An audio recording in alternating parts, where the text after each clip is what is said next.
Arthur Schopenhauer was born in Danzig, now Gdansk, in 1788. His family had been rich Hanseatic merchants for generations, and the upbringing he received was aimed not at an academic life, but at training him to step into an international business. However, he had no interest in the family firm. He insisted on going to university instead, and thereafter he used his private means to finance a lifetime of independent study and writing. His doctorate thesis has become a minor classic, in spite of its title, On the Fourfold Root of the Principle of Sufficient Reason. And he was still in his 20s during the 4 years when he composed his masterpiece, The World as Will and Representation, which was published in 1818, the year in which he was 30. From then until his death in 1860, at the age of 72, he published a great deal, but all of it was to extend or elaborate or enrich the philosophical system which he had constructed in his 20s and from which he never departed. He produced a huge collection of essays called Parerga and Paralipomena, and 2 short but pungent books on ethics called The Basis of Morality and The Freedom of the Will. There was also a little book called On the Will in Nature, designed to show that his ideas were supported by discoveries in science. Most important of all, he published a revised edition of The World as Will and Representation, which was more than twice the length of the original volume. There are several remarkable things about him. Although in direct succession to Kant's, his own work was securely in the mainstream of Western philosophy, he was genuinely knowledgeable about Hinduism and Buddhism, and is the only major Western philosopher to draw serious and interesting parallels between Western and Eastern thought. He was the first major Western philosopher to be openly and explicitly atheist. He placed the arts higher in the scheme of things and had more to say about them than any other important philosopher. And perhaps partly for that reason, his influence on creative artists of the front rank has exceeded that of any other philosopher of the modern era. He was himself among the supreme writers of German prose. Many of his sentences are so brilliantly aphoristic that they've been torn out of context by the 100 and published separately in little books of epigrams. Intellectually, this is a catastrophe, because it obscures the fact that Schopenhauer is first and foremost a system builder, whose philosophy can be understood only as a whole. Of the books in print about it in English at the time of making this program, I have to confess to you that the longest and most recent is by me, but I can't very well interview myself, so I've invited the author of one of the others to come along and discuss Schopenhauer with me. My guest is, in any case, the most distinguished living historian of philosophy in the English language, Frederick Copleston, Emeritus Professor in the University of London. In addition to his extended treatment of Schopenhauer in his 9-volume History of Philosophy, he's written a separate book about him called Arthur Schopenhauer, Philosopher of Pessimism. Well, Professor Copleston, I think the place we ought to start is by addressing ourselves to the question of what it was that Schopenhauer set out to do. Perhaps I should let you take that up. Well, Mr. McGee, I think that, like other original philosophers, a great many of them, Schopenhauer wanted to understand the world in which he found himself, the world in which he lived, or one could say he tried to form a coherent, unified interpretation of human experience, or to gain conceptual mastery over the world of phenomena, the plurality of phenomena. I think that is it. And to do that, Schopenhauer thought that it was necessary to identify the underlying reality. If one asks why he thought that there was an underlying reality to identify, I suppose that the reason, one main reason, is that he started from the premises of Immanuel Kant, and that he thought that the way in which we see the world is a human perspective, that the human mind is pre-programmed to see the world in certain ways, and we can't, for example, experience objects except as situated in space and time, as subject to spatial temporal relations, and as subject to the relation of causality.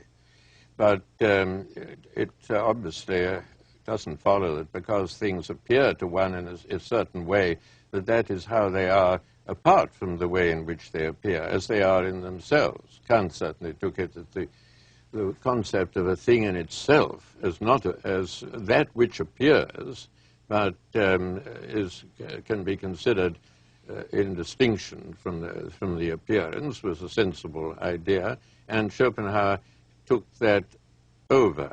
I think this is such an important idea, and we're going to come back to it in different ways, that it's worth going over again, because it's difficult, I think, for people who are new to it to really get hold of it sometimes. Kant had argued that all possible experience can only come to us through our faculties, through our sensory and mental apparatus. And therefore, what we could experience depended not only on what there is out there to experience, but also on the nature of the faculties that we possess, what our faculties could handle, what they do to what they handle, how they handle it, and so on. So that all experience as such is subject-dependent. And he went on from that to argue that, therefore, we could see total reality as being divided into two. There are things as they are in themselves, independently of being experienced, and to such things we have no means of access. And then there's things as they appear to us, the world of appearances, the world as it comes to us through experience, and that's what we know. That's the world of common sense, the world of science, our total world. Now, Schopenhauer took this up from Kant and said, now, can we get any pointers, can we get any hints from a close analysis of this world of experience as to what it might be that underlies it, as to what it might be that lies behind it? That, at least, is part of the thought, isn't it? Yes, it is. I think it's important to remember that for Schopenhauer there can be only one underlying reality. Kant himself took it as a matter of common sense, I think, that if there's the table as it appears, then there must be the table as it is in itself, and if the carpet as it appears, then there's the carpet in itself, that there are a multitude of things in themselves. But, of course, if we think away spatial and temporal relations and the causal relation, there's no means of distinguishing one thing from another. So that if the underlying reality transcends space and time and causality and is quite other than the world of phenomena, then there can only be one. The plurality or multiplicity belongs to the world of phenomena, but the underlying reality must be one. These ideas that we're dealing with are really so difficult that I think that is worth going over again as well. I think it'll help a lot of people. Schopenhauer argued that for one thing to be different from another thing, for anything to be different from anything else at all, this idea of differentiation only made sense with reference either to time or to space or to both. If two things are identical in time and identical in space, then they're identical, period. They're the same thing. So the notion of there being different things in the plural could only apply to this world of our experience, this world of space and time. Outside that world, it could make no sense whatever to talk of anything being different from anything else. And therefore, I'd just like to complete this thought, therefore, whatever there is outside this world of our experience must be one and undifferentiated. And in taking that step from Kant, he thought Kant had been wrong in talking about things in the plural, in themselves, things as they are in themselves, that it must be one undifferentiated something that lies behind this world. Now, in saying that, he took an enormous stride towards one of the central beliefs of Hinduism and Buddhism. Those religions also believe that behind this highly differentiated, plural, variegated world of phenomena, there is one single undifferentiated something that manifests itself as this world. And one striking thing is that Schopenhauer didn't get the belief from Buddhism or Hinduism. He got it by arguing from premises that he derived from his predecessor Western philosophers, and then discovered that he'd reached a conclusion which was similar to that of the Buddhists and the Hindus. Yes. Well, I'd like to go back a moment to what you've been just saying about the only one underlying reality. I think that if one starts from the premises of Immanuel Kant, I mean, I wouldn't myself, but if one does, then Schopenhauer was right, because if there's no means of distinguishing one thing in itself from another, I think, except as a matter of common sense, there's no formal way of distinguishing once you accept the Kantian premises that Schopenhauer did. Taking the argument to the next stage, so to speak, Schopenhauer thought, didn't he, that if we analyze this world of phenomena, we might get from it some clues as to what the underlying one, which he called, following Kant, the noumenon, or the noumenon, it's a word from the Greek, we might get some idea of what the noumenon is. And I think his great starting point was this, that Kant had argued that all our knowledge of material objects must come to us, and can come to us only through our senses, and there be, as it were, put together by our minds. Schopenhauer said, well, this is almost exactly right, but there is one absolutely crucial exception to it, which amazingly Kant seems to have overlooked, and that is that for every individual one of us, there is one unique physical object in the world, which we know in the way Kant says we know physical objects, but we also know in a radically and entirely different way, namely directly from inside.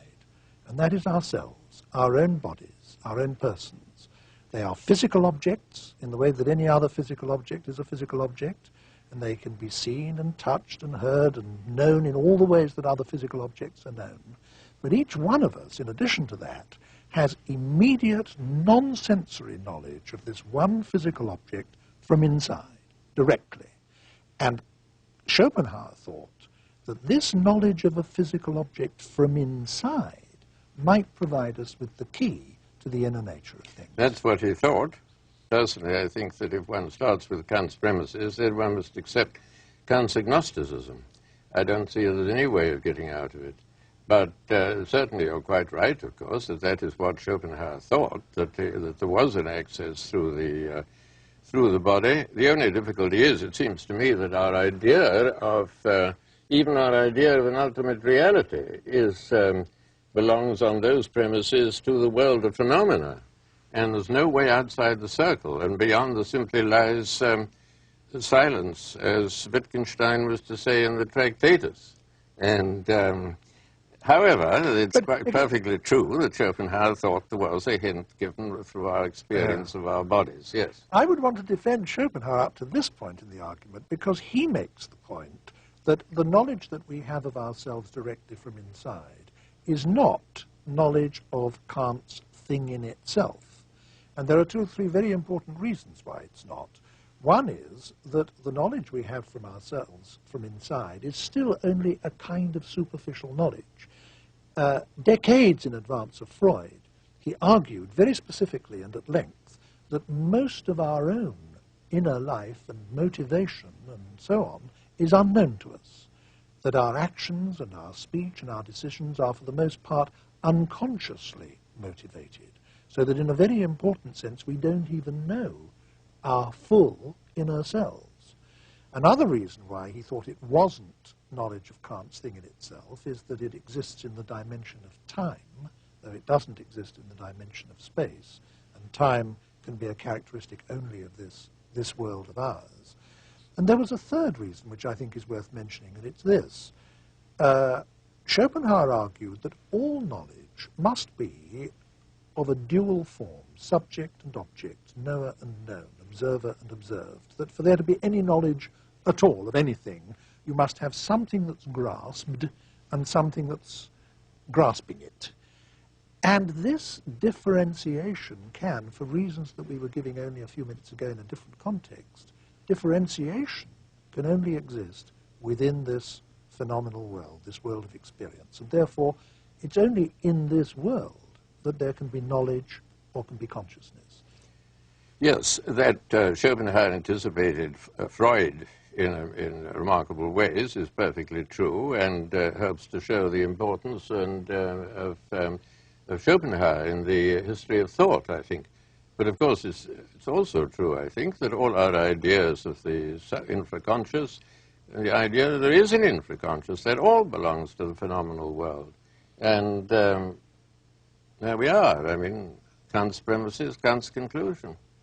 Now, we must start to say something about how he did point across the gulf, as it were, towards the noumenon. He thought that there was something about this inner experience of ours that gave us a clue, didn't he, as to what the ultimate nature of things outside this world is. Can you take up the story from there? I'd say that, for example, that my bodily movements for Schopenhauer would be expressions of desire, or he would say, use the word will, perhaps unfortunately, but one might use force or energy, but at any rate, if I move my arm, I will to move my arm. For Schopenhauer, as later for Wittgenstein, there's no entity called a will that is distinct from the movement of the arm and causes it, but the volition is the inside, as it were, of the movement, and the physical movement is the outside, not trying to deny that there is some inside. And if we consider that, and as you say, the unconscious motivation that lies behind a good deal of our actions, we can, at any rate, get the idea of a reality as a kind of infraconscious, below-conscious drive that Schopenhauer called will, and that perhaps some better name can be given to as force or energy, something of that kind. But that we have that hint as to the nature of the ultimate reality as an unconscious striving, a striving for existence, for life, for self-assertion, whatever you can describe it in various ways, of course. Yes, he thought, didn't he, that if we analyze this world of experience, the world of science, if you like, the world of common sense, which does consist, for the most part, of matter in motion, and most of it is matter in colossal amounts. I mean, galaxies and solar systems and so on, traveling through the cosmos at gigantic speeds approaching that of light. So the whole material universe consists of matter in motion to a degree that, so to speak, defies our imagination to really conceptualize it. And he argued, I mean, there were steps in the argument that we haven't time to go through, but he argued, following on from Kant, that what is ultimate in all this must be energy. He argued that matter is, as it were, instantiated energy, that a physical object is a space filled with force, that ultimately all matter must be transmutable into energy. And it's very striking, I think, that that particular doctrine of his has been entirely borne out by 20th century science. When the physicists in our century arrived at this conclusion, they thought they were propounding something revolutionary and incredible, but in fact Kant and Schopenhauer arrived at this conclusion over 100 years before them by pure rational reasoning of it out from ordinary experience. Yes, when one's talking about theoretical physics, one has to remember that so many physicists are sometimes very loath to say that the terms such as energy and so on denote any reality, aren't they? That they're of use within the framework of theoretical physics, but that it can't be taken that there's some kind of metaphysical reality called energy or so on. But I can quite see the point of substituting energy for Schopenhauer's will in describing. Well, you're attributing to me a step I don't quite take. I mean, Well, I'm glad. Yes. I mean, what I wanted to say was this. Schopenhauer argues that what is ultimate in this world of phenomena, in this world of experience, is energy. Yes. And at the scientific level, in speaking from the standpoint of our own day, he can be said to have been remarkably prevoyant about that, to have been correct.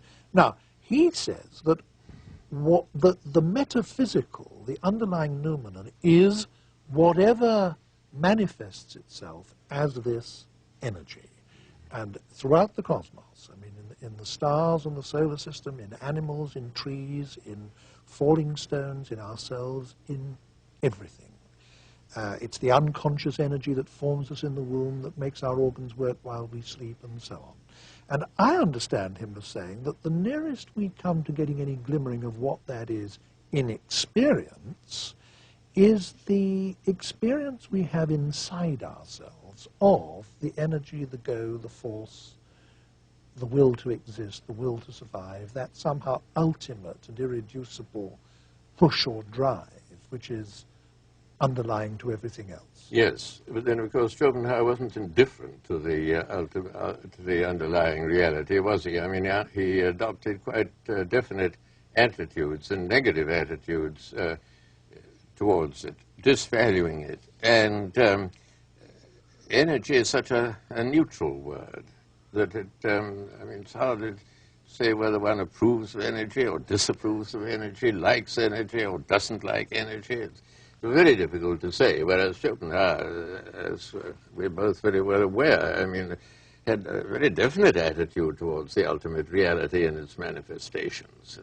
But I think it would have been better if he'd used the word energy, because he decided to give the name will to this metaphysical reality. And I think that's misled people ever since, because we can't help associating the idea of a personality with a will, or the idea of an aim with a will, when Schopenhauer himself reiterates at different points in his writings that he doesn't mean that in his sense of the word will, everything has a will. A dead star or a stone has as much will as you or I, that it is simply the metaphysical substratum, as it were, in everything, that it's not personal, not alive, not organic, has no aim, and so on. I think it's misled people. An impersonal word like energy would have been very much better, in my opinion. Well, I think you're quite right on that particular point. My own point that I was hinting at was that as Schopenhauer looked on the ultimate reality as perfectly revolting and was willing to speak of it on occasion, even in moral terms, as wicked, I mean, one wouldn't naturally be led to think of energy as revolting or as not revolting. At least I wouldn't, and certainly not as wicked. And so that's what I meant, that he has this definite attitude towards the ultimate reality and towards its manifestation, of course, this world, empirical world. But now perhaps we can, as it were, change our tack a little and confront that head on. Up to this point in our discussion, we've been sketching what Schopenhauer's picture of reality was, what he thought the overall picture was. Now let's talk about his attitude towards it. He thought that the world was an appalling place, a terrible place. He thought it was full of injustice, disease, repression, that the hospitals and prisons of the world were full of people going through the most appalling sufferings and tortures, that nature was red in tooth and claw, that in every hour of every day thousands upon thousands of animals are tearing each other to pieces alive and devouring each other alive, and that the whole thing is a sort of appalling nightmare. It's an incredible vision, and it's expressed in prose of such dramatic power that no one who's ever read it is likely to forget it. But that was his view, wasn't it, of the way things are, and therefore that the underlying metaphysical reality must be such as to express itself in these terms, and must therefore be something terrible, something nightmarish. That's why he is renowned quite rightly for being a pessimist. The pessimist above all philosophers, a bleak, black view of reality. Of course, he didn't leave it there, did he? I mean, he had suggested some ways out, the temporary way through aesthetic contemplation, through art, through the creation of art and through the appreciation of art, which stills desire and selfishness and longing and hostility and conflict for the time being, at any rate, just as one can go into an art gallery and look at the pictures and without desiring anything, but then, of course, one comes out and runs into a cafe or a pub, and need and desire reassert themselves. But it's a temporary way out. I think it was a mistake for Schopenhauer to bring in that point, the Platonic ideas, as intermediate between the ultimate reality and the work of art, because I don't see there's much place in his system. But he's quite right in making a distinction between the aesthetic attitude towards things and the attitude of trying to appropriate them and use them for one's own advantage. It's quite true there. There is a temporary way out. Yes, you're making the point that he thought that the aesthetic attitude was disinterested, That, Yes. that normally if I see a plate of food, I think in terms of eating it, this is something for my own sustenance or to satisfy my lusts or desires or greed or just simply hunger or whatever it might be. Whereas if I see a Dutch painting of a plate of food, I don't see it in that light at all. No. I see it as entirely sort of impersonal, disinterested way, and then I'm conscious of its presence or absence of aesthetic qualities, Yes. its beauty or lack of beauty it may be, but it's a quite different way of looking at things. Yes. One point that I think is worth drawing attention to in Schopenhauer's aesthetic is that he did think that the arts provided us with a special way of knowing things, and by that very token he did not regard them as a means of expression. If I produced a work of art, what I'm doing primarily, according to Schopenhauer, isn't expressing my emotions or giving expression to my feelings. It's expressing insight or knowledge into something about the way things are. I think one can give meaning to that, as in the idea that was going around when I was undergraduate in the 20s. I mean, propagated largely by Clive Bell's significant form. One might put that instead of the Platonic ideas, something like that. I think it's, as to the idea of truth in art, I think it's a very interesting subject and a difficult subject, and I've never really made up my mind about it, as to the truth in art. I think one must have, though it's rather off the point, an analogical view of truth, in which truth, according to the context, can be understood in different ways, as correspondence in one context, but not, I think, in art. It wouldn't take, it would be another kind of truth, and that has to be examined. I think it's a perfectly respectable line of thought, certainly, and one well worth pursuing. Certainly, making a critical remark about Schopenhauer's use of the Platonic ideas, I didn't mean to say that I didn't think there was anything in his view of art, because I do. I think it's very well worth considering, certainly. And it's had an enormous appeal to many great artists. Oh, yes, certainly. Who obviously, therefore, thought that it corresponded to their conception of what it was they were doing. Undoubtedly. Yeah. Undoubtedly. I think we must move on now to consideration of Schopenhauer's morals. What would you say was the place for morality or ethics in a world as painted by Schopenhauer?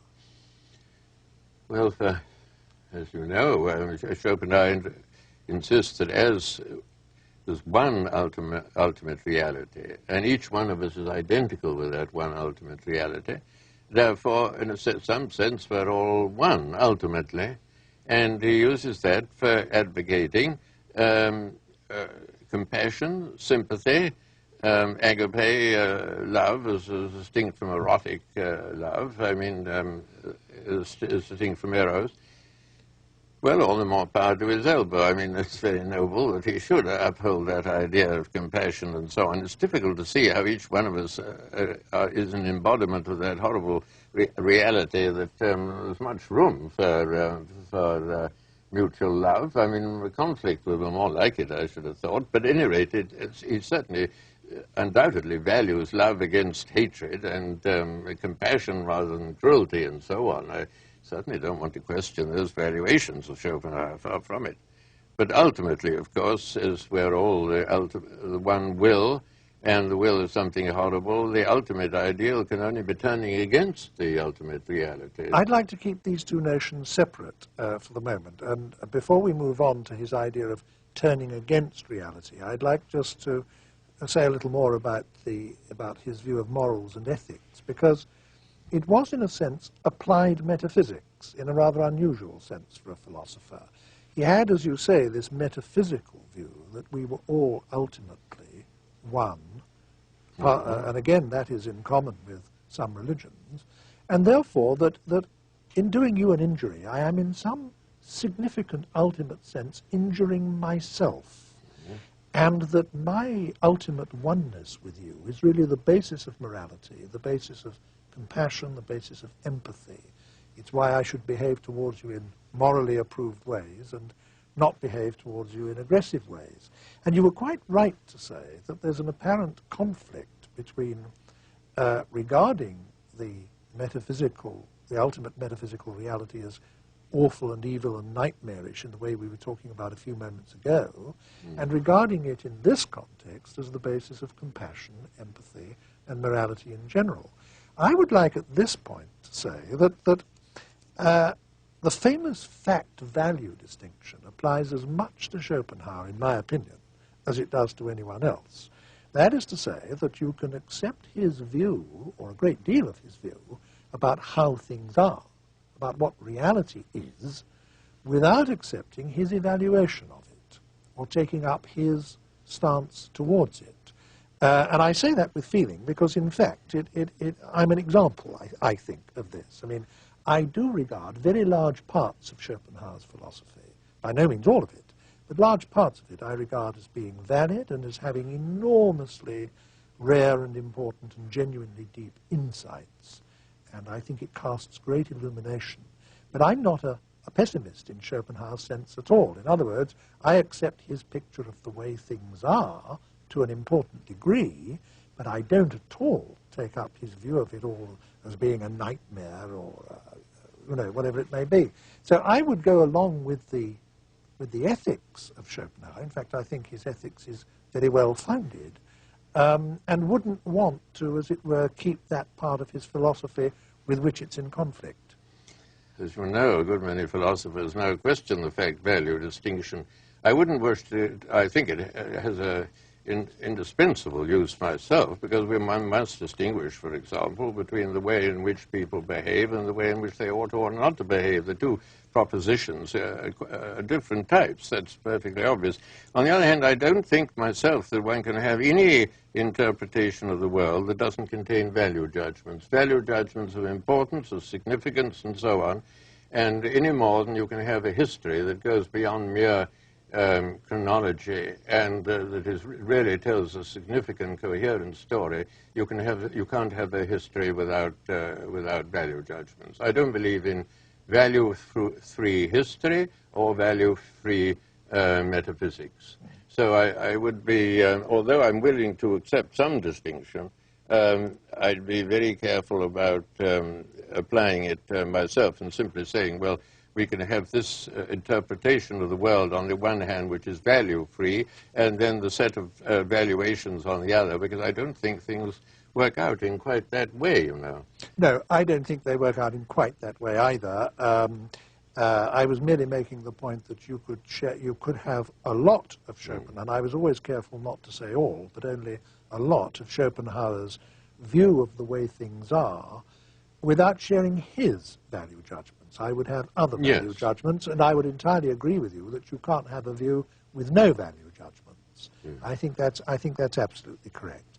But now let us move on, as it were, to the final stage of Schopenhauer's philosophy, when he, taking his value judgment, seeing that reality in all its or in most of its manifestations is an evil, a frightening, a nightmarish thing, the final step in his philosophy, which some have embraced and others have found impossible even to understand sometimes, is he says we must reject this. Ultimately, we must reject reality. We must deny reality, the famous denial of the will. Can you perhaps try and explain a little more about what's involved in that concept? Well, I'd say that if you turn, well, because he entirely approved of the asceticism, self-mortification, and so on that one can find in several of the world religions, advocated at any rate and practiced in the past, and that he thought that was constituted a stage on the way towards a kind of final rejection of the will. I don't quite know what form that would take, but it would take I suppose, the form of an entry into a Buddhist nirvana interpreted as nothingness. Well, Schopenhauer would say that it may possibly have qualities of which we know nothing and can know nothing, but as far as we're concerned, to turn against the ultimate reality as we form a conception of it is to turn to nothingness, to non-existence. That's why I would say that in spite of all the real resemblances between, Christianity, Buddhism, and Schopenhauer's philosophy, there is a fundamental difference between his attitude and, say, that of the Christian, the Muslim, and the Orthodox Jew, because as they believe in God, they certainly wouldn't regard it as desirable that one should chuck God overboard or deny the ultimate reality in that sense. So there it seems to me there is a gulf. But more important, because people might sweep that aside and say, well, I'm neither a Christian nor a Muslim nor a Jew. But even in terms of Schopenhauer's own philosophy, I don't see how it's possible to turn against the will, because it's the will that has to deny itself. I am the will. And if this ultimate reality is going to deny it, how can it deny itself? In and through me. It can't produce nothingness exactly. I don't see how. I find it very, the more I think about it, the more difficult I find to envisage that ultimate rejection of the will as taking place when the will itself has got to do it. Let us, before we finish this discussion, I'd like us to say a word or two about Schopenhauer's influence on other people. He's had enormous influence on creative artists, and I referred to that. I didn't name any, but one might name Wagner an enormous influence, Turgenev an enormous influence. In fact, lots of major novelists of the last 100 years, Conrad, Thomas Hardy, Proust, Thomas Mann. But perhaps in a discussion which is about philosophy, what we ought to concentrate on is not that so much as his influence on other major thinkers. And I think three stand out in importance: Nietzsche, Freud, and Wittgenstein, as having, in chronological order, as having been very obviously and strikingly influenced by Schopenhauer between his day and ours. Could you perhaps say something about his influence on Nietzsche? As you know, Nietzsche regarded Schopenhauer as an educator, and his early work, Schopenhauer as Educator, indicates, I think, that he thought of Schopenhauer as a man who wasn't content with the superficial view of things, but looked underneath and wasn't afraid to look the world and history in the face, and didn't try and gloss over everything as Leibniz did with talk about the best of all possible worlds, but really looked the world in the face, and was therefore a man of mental integrity. He also entirely agreed with Schopenhauer's subordination of intellect to will, in its first instance, a servant of the will. And also, I think he regarded Schopenhauer as a man of great independence of character, who didn't allow himself to be, his views to be dictated by society, but thought them out, or by his predecessors, for the matter of that, or other philosophers, but thought them out for himself. I think, but he came, of course, to criticize, as you know, Schopenhauer in the course of time for his turning away from life. And although it's been said of Nietzsche by Professor Crane Brinton that the great Yaysayer spent most of his life saying no, Nietzsche did officially uphold the affirming of the world as it is. And in a way, I sympathize with Nietzsche, because I think if the world is as Schopenhauer said it is, then the best thing is to try and alter it for the better. I don't say that Nietzsche, well, he thought, I mean, I wouldn't agree with Nietzsche's idea of what would be for the better, but I do agree with Nietzsche. But on the other hand, he never ceased to admire Schopenhauer and revere him as a man who set him on the right path, away from convention. It was a great question, I think. Well, I think we must now turn finally to the latest of the great thinkers who was directly influenced by Schopenhauer, namely Wittgenstein. And perhaps you'd like to conclude this discussion by saying a little about Schopenhauer's influence on Wittgenstein. Thank you. Yes, well, of course, that's quite clear, isn't it? I mean, from the preparatory, the material preparatory to the Tractatus in the notebooks and in the other manuscripts, the debt of Wittgenstein to Schopenhauer is made quite clear. And in the Tractatus itself, this idea to which you referred earlier in our conversation of the correlation between the subject and my world, that is strong in Wittgenstein.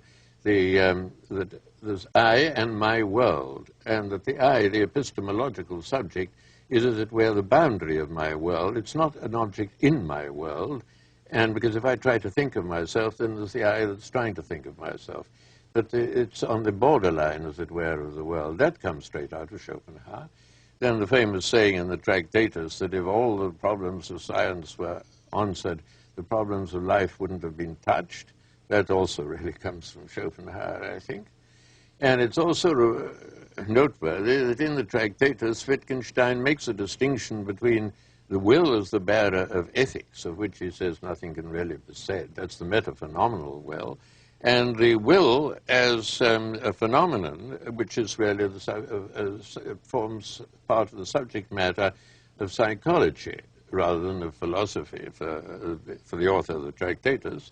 And therefore, there is that distinction between the metaphysical will, I think, the metaphenomenal will and the phenomenal will, which also can be traced, I think, to Schopenhauer. I should say that Wittgenstein, in the course of time, became less and less Schopenhauerian, in the sense that he became less and less addicted to forming a system, whereas, as you said much earlier, Schopenhauer was certainly a system builder. There is a kind of embryo system in the Tractatus, but there's very little, as we all know, in the later writings of Wittgenstein. And, but still, he undoubtedly was strongly influenced by Schopenhauer. In fact, he's about the only major philosopher of the past, it was in no sense contemporary, that Wittgenstein had really read and studied and digested at all, I think. It shows that the influence of Schopenhauer by no means ended with the 19th century, but as you said earlier, it slipped on into the 20th century and is embodied in one of the most famous philosophers of our century and time. Thank you very much, Professor Copleston.